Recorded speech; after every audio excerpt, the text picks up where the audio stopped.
The Republic. By Plato. Translated by Benjamin Jowett. Book 9. Last of all comes the tyrannical man, about whom we have once more to ask, how is he formed out of the democratical? And how does he live, in happiness or in misery? Yes, he said, he is the only one remaining. There is, however, I said, a previous question which remains unanswered. What question? I do not think that we have adequately determined the nature and number of the appetites, and until this is accomplished the inquirer will always be confused. Well, he said, it is not too late to supply the omission. Very true, I said, and observe the point which I want to understand. Certain of the unnecessary pleasures and appetites I conceive to be unlawful. Every one appears to have them, but in some persons they are controlled by the laws and by reason, and the better desires prevail over them. Either they are wholly banished or they become few and weak, while in the case of others they are stronger, and there are more of them. Which appetites do you mean? I mean those which are awake when the reasoning and human and ruling power is asleep. Then the wild beast within us, gorged with meat or drink, starts up and having shaken off sleep, goes forth to satisfy his desires, and there is no conceivable folly or crime, not excepting incest or any other unnatural union, or parricide, or the eating of forbidden food, which at such a time, when he has parted company with all shame and sense, a man may not be ready to commit. Most true, he said. But when a man's pulse is healthy and temperate, and when before going to sleep he has awakened his rational powers, and fed them on noble thoughts and inquiries, collecting himself in meditation, after having first indulged his appetites neither too much nor too little, but just enough to lay them to sleep, and prevent them and their enjoyments and pains from interfering with the higher principle, which he leaves in the solitude of pure abstraction, free to contemplate and aspire to the knowledge of the unknown, whether in past, present, or future, when again he has allayed the passionate element, if he has a quarrel against anyone, I say, when, after pacifying the two irrational principles, he rouses up the third, which is reason, before he takes his rest, then, as you know, he attains truth most nearly, and is least likely to be the sport of fantastic and lawless visions. I quite agree. In saying this I have been running into a digression, but the point which I desire to note is that in all of us, even in good men, there is a lawless wild beast nature, which peers out in sleep. Pray, consider whether I am right, and you agree with me. Yes, I agree. And now remember the character which we attributed to the democratic man. He was supposed from his youth upwards to have been trained under a miserly parent, who encouraged the saving appetites in him, but discountenanced the unnecessary, which aim only at amusement and ornament. True. And then he got into the company of a more refined, licentious sort of people, and taking to all their wanton ways rushed into the opposite extreme from an abhorrence of his father's meanness. At last, being a better man than his corruptors, he was drawn in both directions until he halted midway and led a life, not of vulgar and slavish passion, but of what he deemed moderate indulgence in various pleasures. After this manner the democrat was generated out of the oligarch? Yes, he said, that was our view of him, and is so still.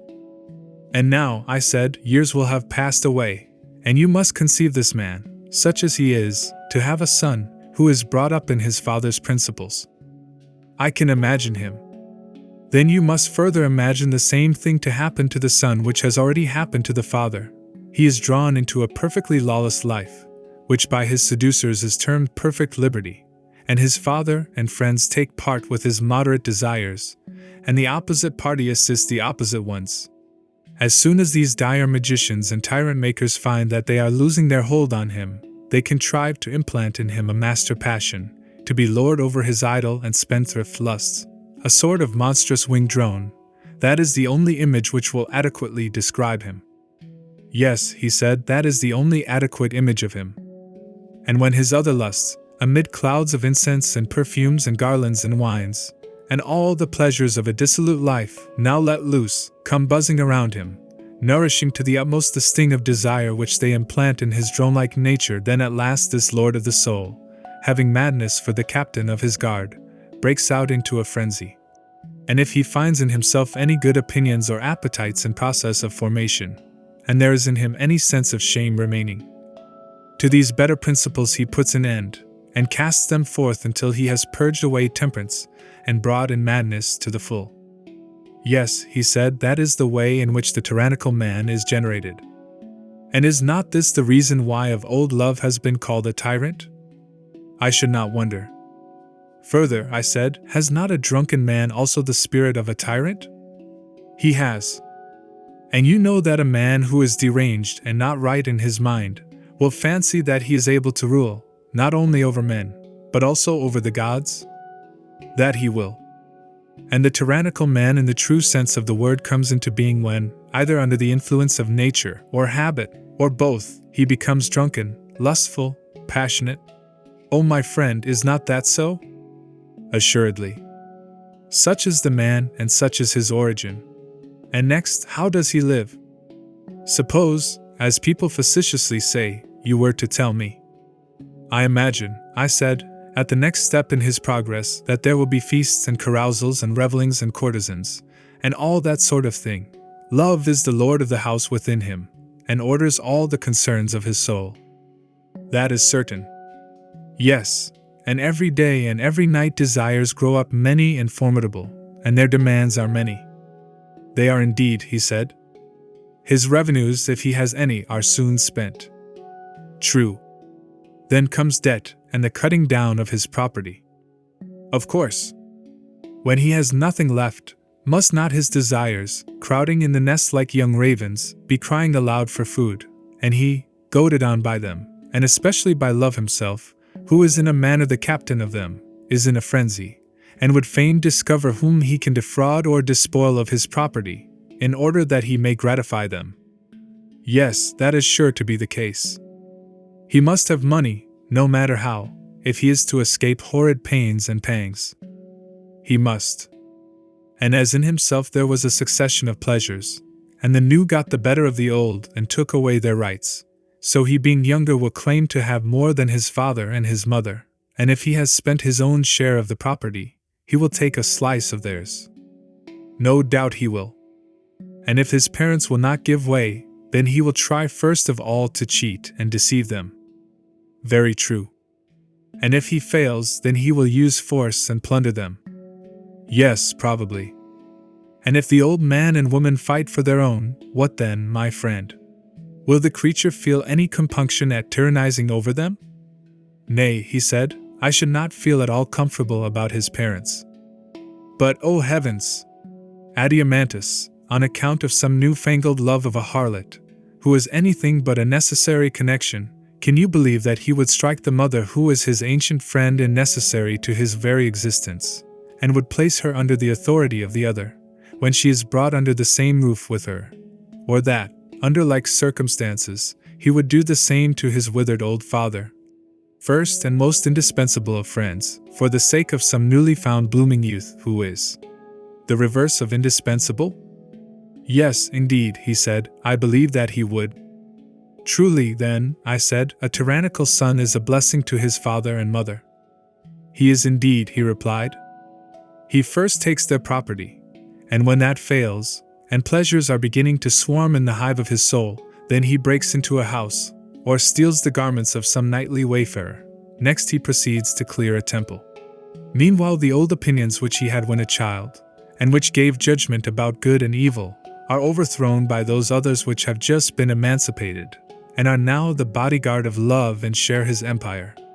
These in his democratic days, when he was still subject to the laws and to his father, were only let loose in the dreams of sleep. But now that he is under the dominion of love, he becomes always and in waking reality what he was then very rarely and in a dream only. He will commit the foulest murder, or eat forbidden food, or be guilty of any other horrid act. Love is his tyrant, and lives lordly in him and lawlessly, and being himself a king, leads him on, as a tyrant leads a state, to the performance of any reckless deed by which he can maintain himself and the rabble of his associates, whether those whom evil communications have brought in from without, or those whom he himself has allowed to break loose within him by reason of a similar evil nature in himself. Have we not here a picture of his way of life? Yes, indeed, he said. And if there are only a few of them in the state, and the rest of the people are well disposed, they go away and become the bodyguard or mercenary soldiers of some other tyrant who may probably want them for a war. And if there is no war, they stay at home and do many little pieces of mischief in the city. What sort of mischief? For example, they are the thieves, burglars, cut purses, footpads, robbers of temples, man-stealers of the community. Or if they are able to speak, they turn informers, and bear false witness, and take bribes. A small catalogue of evils, even if the perpetrators of them are few in number. Yes, I said, but small and great are comparative terms, and all these things, in the misery and evil which they inflict upon a state, do not come within 1,000 miles of the tyrant. When this noxious class and their followers grow numerous and become conscious of their strength, assisted by the infatuation of the people, they choose from among themselves the one who has most of the tyrant in his own soul, and him they create their tyrant. Yes, he said, and he will be the most fit to be a tyrant. If the people yield, well and good. But if they resist him, as he began by beating his own father and mother, so now, if he has the power, he beats them, and will keep his dear old fatherland or motherland, as the Cretans say, in subjection to his young retainers whom he has introduced to be their rulers and masters. This is the end of his passions and desires. Exactly. When such men are only private individuals and before they get power, this is their character. They associate entirely with their own flatterers or ready tools. Or if they want anything from anybody, they in their turn are equally ready to bow down before them. They profess every sort of affection for them. But when they have gained their point, they know them no more. Yes, truly. They are always either the masters or servants, and never the friends of anybody. The tyrant never tastes of true freedom or friendship. Certainly not. And may we not rightly call such men treacherous? No question. Also, they are utterly unjust, if we were right in our notion of justice? Yes, he said, and we were perfectly right. Let us then sum up in a word, I said, the character of the worst man. He is the waking reality of what we dreamed. Most true. And this is he who, being by nature most of a tyrant, bears rule, and the longer he lives, the more of a tyrant he becomes. That is certain, said Glaucon, taking his turn to answer. And will not he who has been shown to be the wickedest be also the most miserable? And he who has tyrannized longest and most continually and truly miserable, although this may not be the opinion of men in general? Yes, he said, inevitably. And must not the tyrannical man be like the tyrannical state, and the democratical man like the democratical state, and the same of the others? Certainly. And as state is to state in virtue and happiness, so is man in relation to man? To be sure. Then comparing our original city, which was under a king, and the city which is under a tyrant, how do they stand as to virtue? They are the opposite extremes, he said, for one is the very best and the other is the very worst. There can be no mistake, I said, as to which is which, and therefore I will at once inquire whether you would arrive at a similar decision about their relative happiness and misery. And here we must not allow ourselves to be panic-stricken at the apparition of the tyrant, who is only a unit and may perhaps have a few retainers about him. But let us go as we ought into every corner of the city and look all about, and then we will give our opinion. A fair invitation, he replied, and I see, as every one must, that a tyranny is the wretchedest form of government, and the rule of a king the happiest. And in estimating the men too, may I not fairly make a like request, that I should have a judge whose mind can enter into and see through human nature? He must not be like a child who looks at the outside and is dazzled at the pompous aspect which the tyrannical nature assumes to the beholder, but let him be one who has a clear insight. May I suppose that the judgment is given in the hearing of us all by one who is able to judge, and has dwelt in the same place with him, and been present at his daily life and known him in his family relations, where he may be seen stripped of his tragedy attire, and again in the hour of public danger, he shall tell us about the happiness and misery of the tyrant when compared with other men? That again, he said, is a very fair proposal. Shall I assume that we ourselves are able and experienced judges and have before now met with such a person? We shall then have someone who will answer our inquiries. By all means. Let me ask you not to forget the parallel of the individual and the state. Bearing this in mind, and glancing in turn from one to the other of them, will you tell me their respective conditions? What do you mean? He asked. Beginning with the state, I replied, would you say that a city which is governed by a tyrant is free or enslaved? No city, he said, can be more completely enslaved. And yet, as you see, there are freemen as well as masters in such a state. Yes, he said, I see that there are a few, but the people, speaking generally, and the best of them are miserably degraded and enslaved. Then if the man is like the state, I said, must not the same rule prevail? His soul is full of meanness and vulgarity. The best elements in him are enslaved, and there is a small ruling part, which is also the worst and maddest. Inevitably. And would you say that the soul of such an one is the soul of a freeman, or of a slave? He has the soul of a slave, in my opinion. And the state which is enslaved under a tyrant is utterly incapable of acting voluntarily? Utterly incapable. And also the soul which is under a tyrant, I am speaking of the soul taken as a whole, is least capable of doing what she desires. There is a gadfly which goads her, and she is full of trouble and remorse. Certainly. And is the city which is under a tyrant rich or poor? Poor. And the tyrannical soul must be always poor and insatiable? True. And must not such a state and such a man be always full of fear? Yes, indeed. Is there any state in which you will find more of lamentation and sorrow and groaning and pain? Certainly not. And is there any man in whom you will find more of this sort of misery than in the tyrannical man, who is in a fury of passions and desires? Impossible. Reflecting upon these and similar evils, you held the tyrannical state to be the most miserable of states. And I was right, he said. Certainly, I said. And when you see the same evils in the tyrannical man, what do you say of him? I say that he is by far the most miserable of all men. There, I said, I think that you are beginning to go wrong. What do you mean? I do not think that he has as yet reached the utmost extreme of misery. Then who is more miserable? One of whom I am about to speak. Who is that? He who is of a tyrannical nature, and instead of leading a private life has been cursed with the further misfortune of being a public tyrant. From what has been said, I gather that you are right. Yes, I replied, but in this high argument you should be a little more certain, and should not conjecture only, for of all questions, this respecting good and evil is the greatest. Very true, he said. Let me then offer you an illustration, which may, I think, throw a light upon this subject. What is your illustration? The case of rich individuals in cities who possess many slaves. From them you may form an idea of the tyrant's condition, for they both have slaves. The only difference is that he has more slaves. Yes, that is the difference. You know that they live securely and have nothing to apprehend from their servants? What should they fear? Nothing. But do you observe the reason of this?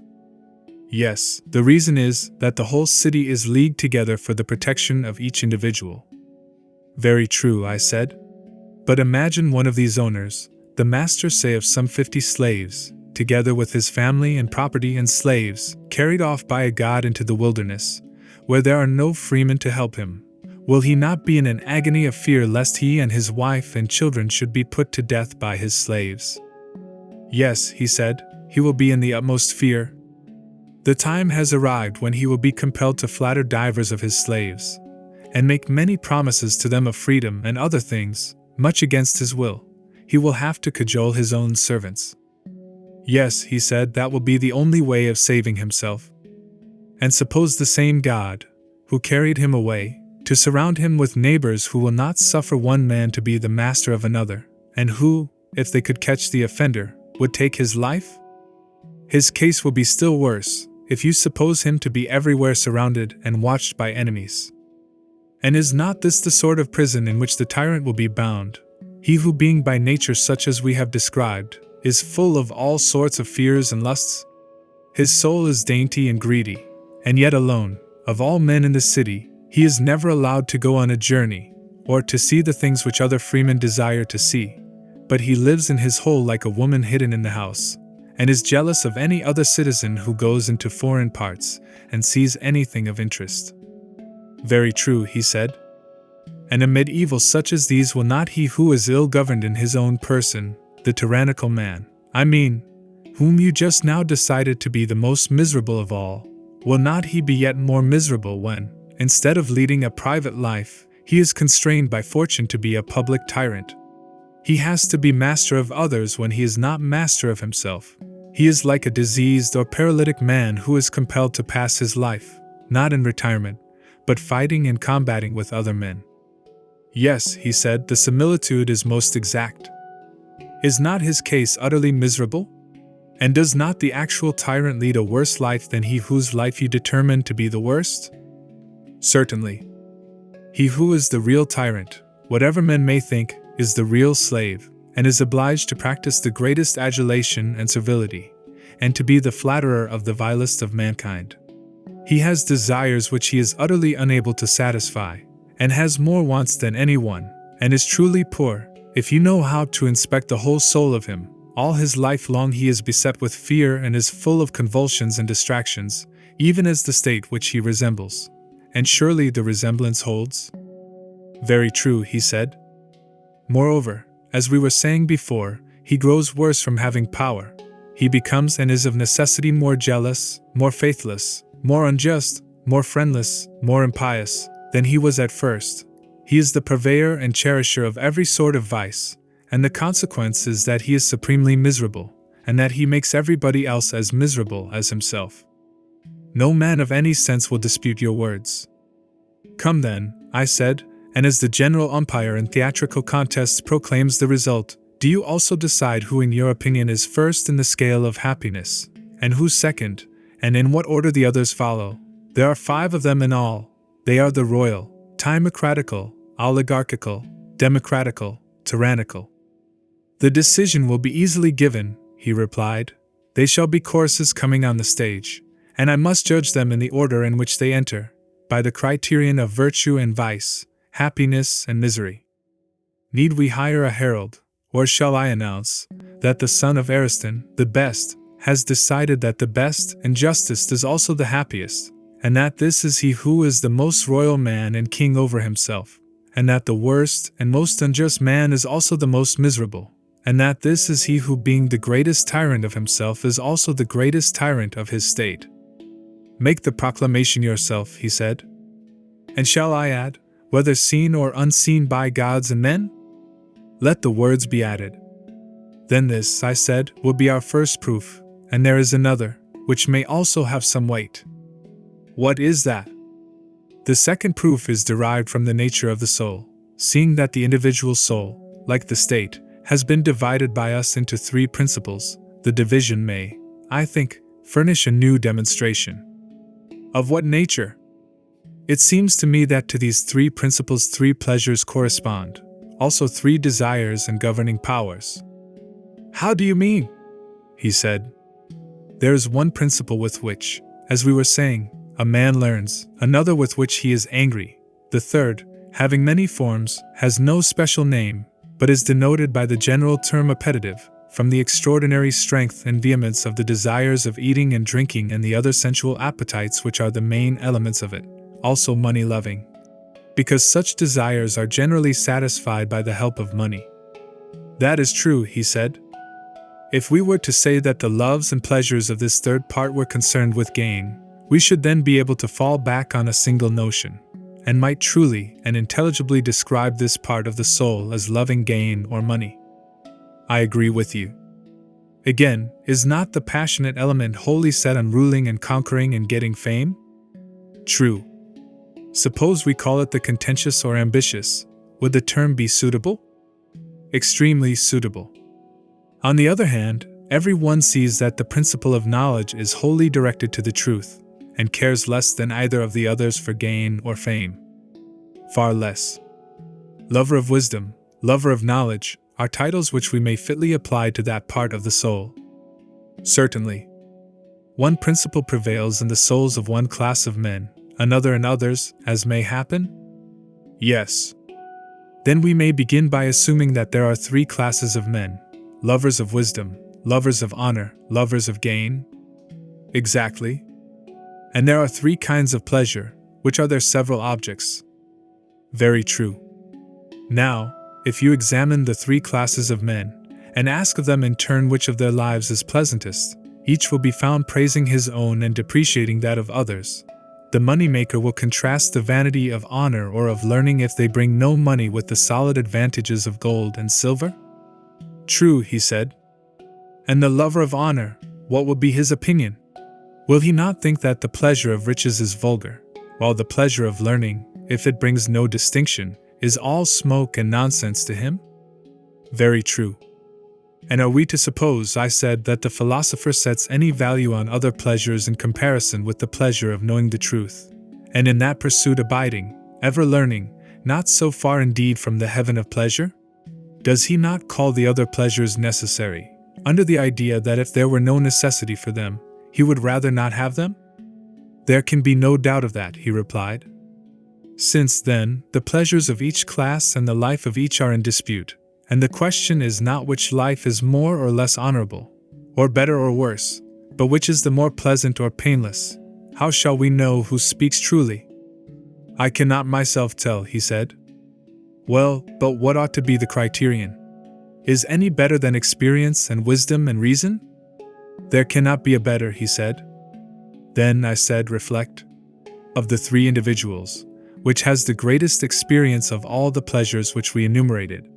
Has the lover of gain, in learning the nature of essential truth, greater experience of the pleasure of knowledge than the philosopher has of the pleasure of gain? The philosopher, he replied, has greatly the advantage, for he has of necessity always known the taste of the other pleasures from his childhood upwards. But the lover of gain in all his experience has not of necessity tasted, or, I should rather say, even had he desired, could hardly have tasted, the sweetness of learning and knowing truth. Then the lover of wisdom has a great advantage over the lover of gain, for he has a double experience? Yes, very great. Again, has he greater experience of the pleasures of honor, or the lover of honor of the pleasures of wisdom? Nay, he said, all three are honored in proportion as they attain their object. For the rich man and the brave man and the wise man alike have their crowd of admirers, and as they all receive honor, they all have experience of the pleasures of honor. But the delight which is to be found in the knowledge of true being is known to the philosopher only. His experience, then, will enable him to judge better than any one? Far better. And he is the only one who has wisdom as well as experience. Certainly. Further, the very faculty which is the instrument of judgment is not possessed by the covetous or ambitious man, but only by the philosopher? What faculty? Reason, with whom, as we were saying, the decision ought to rest. Yes. And reasoning is peculiarly his instrument? Certainly. If wealth and gain were the criterion, then the praise or blame of the lover of gain would surely be the most trustworthy? Assuredly. Or if honor or victory or courage, in that case the judgment of the ambitious or pugnacious would be the truest? Clearly. But since experience and wisdom and reason are the judges, the only inference possible, he replied, is that pleasures which are approved by the lover of wisdom and reason are the truest. And so we arrive at the result, that the pleasure of the intelligent part of the soul is the pleasantest of the three, and that he of us in whom this is the ruling principle has the pleasantest life. Unquestionably, he said, the wise man speaks with authority when he approves of his own life. And what does the judge affirm to be the life which is next, and the pleasure which is next? Clearly that of the soldier and lover of honor, who is nearer to himself than the money-maker. Last comes the lover of gain? Very true, he said. Twice in succession, then, has the just man overthrown the unjust in this conflict, and now comes the third trial, which is dedicated to Olympian Zeus the Savior. A sage whispers in my ear that no pleasure except that of the wise is quite true and pure. All others are a shadow only. And surely this will prove the greatest and most decisive of falls? Yes, the greatest. But will you explain yourself? I will work out the subject, and you shall answer my questions. Proceed. Say, then, is not pleasure opposed to pain? True. And there is a neutral state which is neither pleasure nor pain. There is a state which is intermediate, and a sort of repose of the soul about either. That is what you mean. Yes.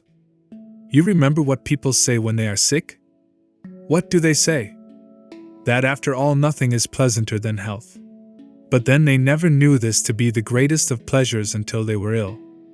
Yes, I know, he said.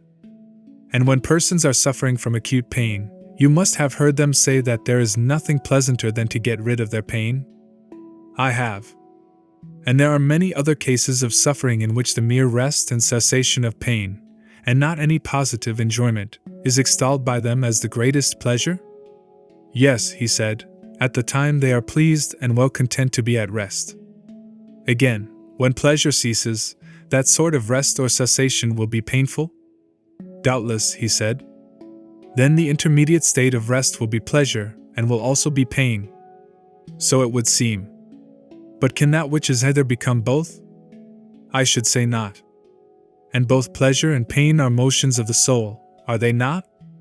Yes.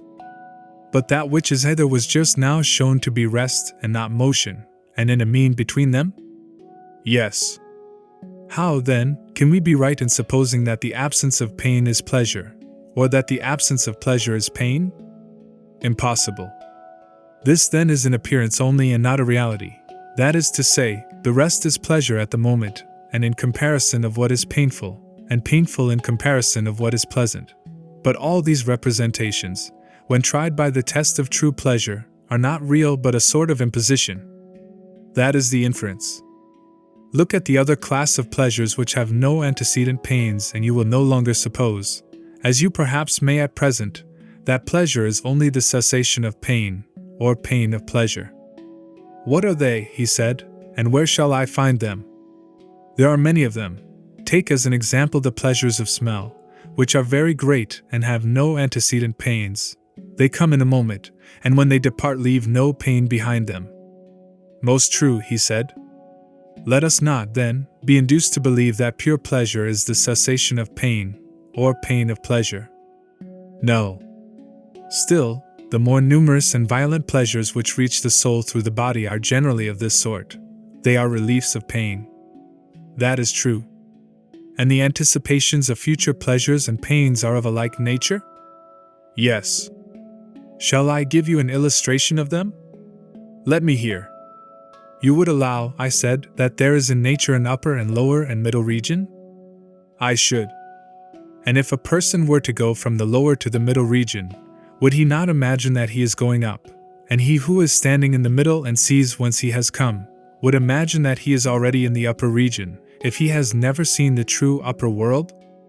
To be sure, he said, how can he think otherwise? But if he were taken back again he would imagine, and truly imagine, that he was descending? No doubt. All that would arise out of his ignorance of the true upper and middle and lower regions? Yes. Then can you wonder that persons who are inexperienced in the truth, as they have wrong ideas about many other things, should also have wrong ideas about pleasure and pain and the intermediate state, so that when they are only being drawn towards the painful they feel pain and think the pain which they experience to be real, and in like manner, when drawn away from pain to the neutral or intermediate state, they firmly believe that they have reached the goal of satiety and pleasure. They, not knowing pleasure, err in contrasting pain with the absence of pain, which is like contrasting black with gray instead of white. Can you wonder, I say, at this? No, indeed. I should be much more disposed to wonder at the opposite. Look at the matter thus: hunger, thirst, and the like are inanitions of the bodily state. Yes.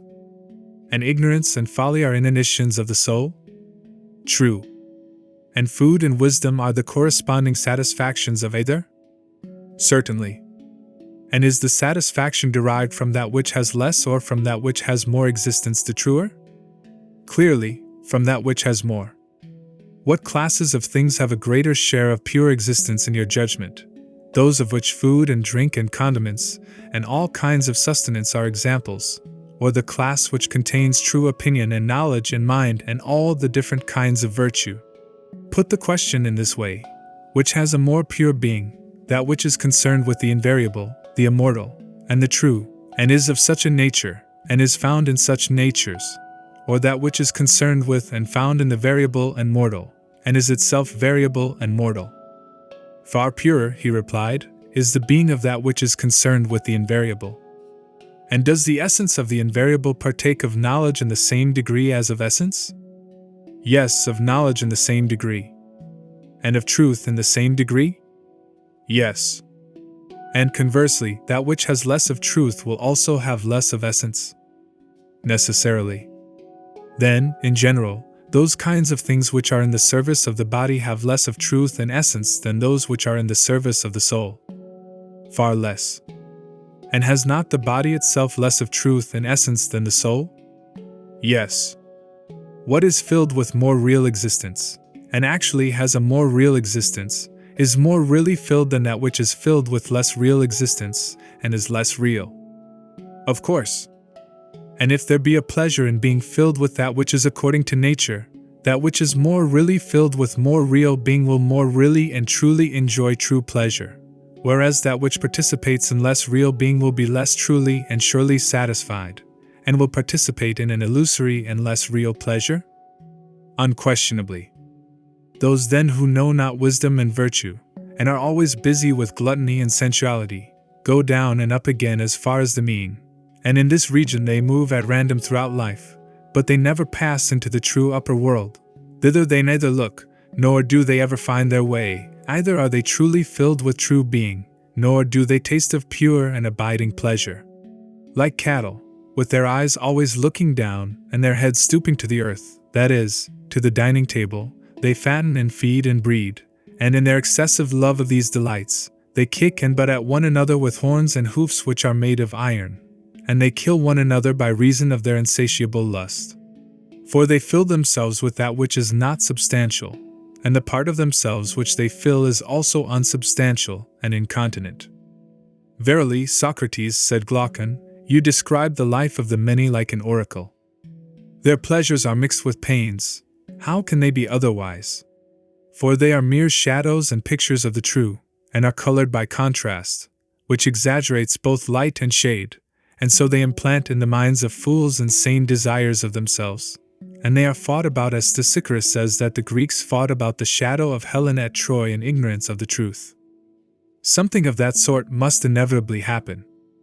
And must not the like happen with the spirited or passionate element of the soul? Will not the passionate man who carries his passion into action be in the like case, whether he is envious and ambitious, or violent and contentious, or angry and discontented, if he be seeking to attain honor and victory and the satisfaction of his anger without reason or sense? Yes, he said, the same will happen with the spirited element also. Then may we not confidently assert that the lovers of money and honor, when they seek their pleasures under the guidance and in the company of reason and knowledge, and pursue after, and when the pleasures which wisdom shows them, will also have the truest pleasures in the highest degree which is attainable to them, inasmuch as they follow truth, and they will have the pleasures which are natural to them. If that which is best for each one is also most natural to him? Yes, certainly, the best is the most natural. And when the whole soul follows the philosophical principle, and there is no division, the several parts are just, and do each of them their own business, and enjoy severally the best and truest pleasures of which they are capable? Exactly. But when either of the two other principles prevails, it fails in attaining its own pleasure, and compels the rest to pursue after a pleasure which is a shadow only and which is not their own. True. And the greater the interval which separates them from philosophy and reason, the more strange and elusive will be the pleasure? Yes. And is not that farthest from reason which is at the greatest distance from law and order? Clearly. And the lustful and tyrannical desires are, as we saw, at the greatest distance? Yes. And the royal and orderly desires are nearest? Yes. Then the tyrant will live at the greatest distance from true or natural pleasure, and the king at the least? Certainly. But if so, the tyrant will live most unpleasantly, and the king most pleasantly? Inevitably. Would you know the measure of the interval which separates them? Will you tell me? There appear to be 3 pleasures, 1 genuine and 2 spurious. Now the transgression of the tyrant reaches a point beyond the spurious. He has run away from the region of law and reason, and taken up his abode with certain slave pleasures which are his satellites, and the measure of his inferiority can only be expressed in a figure. How do you mean? I assume, I said, that the tyrant is in the 3rd place from the oligarch. The democrat was in the middle? Yes. And if there is truth in what has preceded, he will be wedded to an image of pleasure which is thrice removed as to truth from the pleasure of the oligarch? He will. And the oligarch is 3rd from the royal, since we count as 1 royal and aristocratical? Yes, he is 3rd. Then the tyrant is removed from true pleasure by the space of a number which is 3 times 3? Manifestly. The shadow then of tyrannical pleasure determined by the number of length will be a plane figure. Certainly. And if you raise the power and make the plane a solid, there is no difficulty in seeing how vast is the interval by which the tyrant is parted from the king. Yes, the arithmetician will easily do the sum. Or if some person begins at the other end and measures the interval by which the king is parted from the tyrant in truth of pleasure, he will find him, when the multiplication is completed, living 729 times more pleasantly, and the tyrant more painfully by this same interval. What a wonderful calculation! And how enormous is the distance which separates the just from the unjust in regard to pleasure and pain! Yet a true calculation, I said, and a number which nearly concerns human life, if human beings are concerned with days and nights and months and years. 729 nearly equals the number of days and nights in the year. Yes, he said, human life is certainly concerned with them. Then if the good and just man be thus superior in pleasure to the evil and unjust, his superiority will be infinitely greater in propriety of life and in beauty and virtue? Immeasurably greater. Well, I said, and now having arrived at this stage of the argument, we may revert to the words which brought us hither. Was not someone saying that injustice was a gain to the perfectly unjust who was reputed to be just? Yes, that was said. Now then, having determined the power and quality of justice and injustice, let us have a little conversation with him. What shall we say to him? Let us make an image of the soul, that he may have his own words presented before his eyes. Of what sort? An ideal image of the soul, like the composite creations of ancient mythology, such as the Chimera or Scylla or Cerberus, and there are many others in which 2 or more different natures are said to grow into one. There are said to have been such unions. Then do you now model the form of a multitudinous, many-headed monster, having a ring of heads of all manner of beasts, tame and wild, which he is able to generate and metamorphose at will. You suppose marvelous powers in the artist, but, as language is more pliable than wax or any similar substance, let there be such a model as you propose. Suppose now that you make a second form as of a lion, and a third of a man, the second smaller than the first, and the third smaller than the second. That, he said, is an easier task, and I have made them as you say. And now join them, and let the 3 grow into one.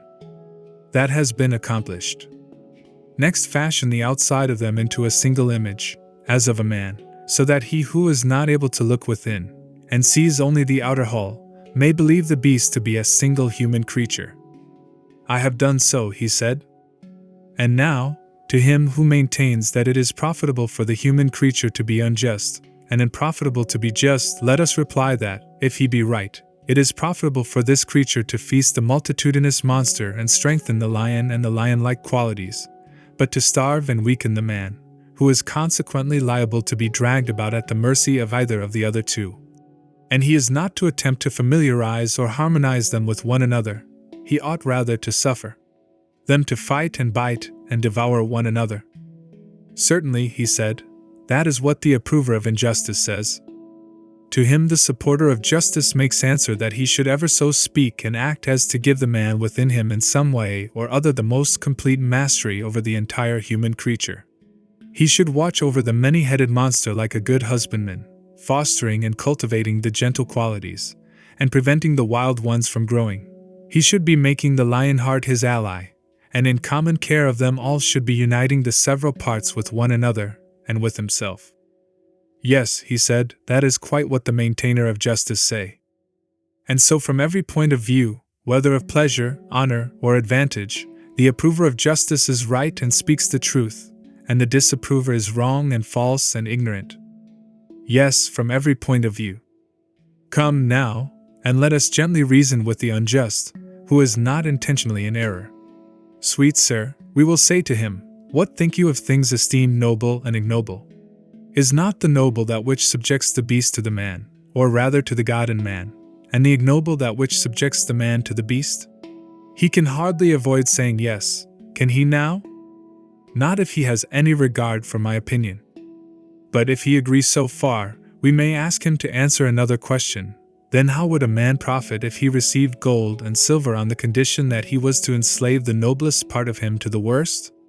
Who can imagine that a man who sold his son or daughter into slavery for money, especially if he sold them into the hands of fierce and evil men, would be the gainer, however large might be the sum which he received? And will any one say that he is not a miserable caitiff who remorselessly sells his own divine being to that which is most godless and detestable? Eriphyle took the necklace as the price of her husband's life, but he is taking a bribe in order to compass a worse ruin. Yes, said Glaucon, far worse, I will answer for him. Has not the intemperate been censured of old, because in him the huge multiform monster is allowed to be too much at large? Clearly.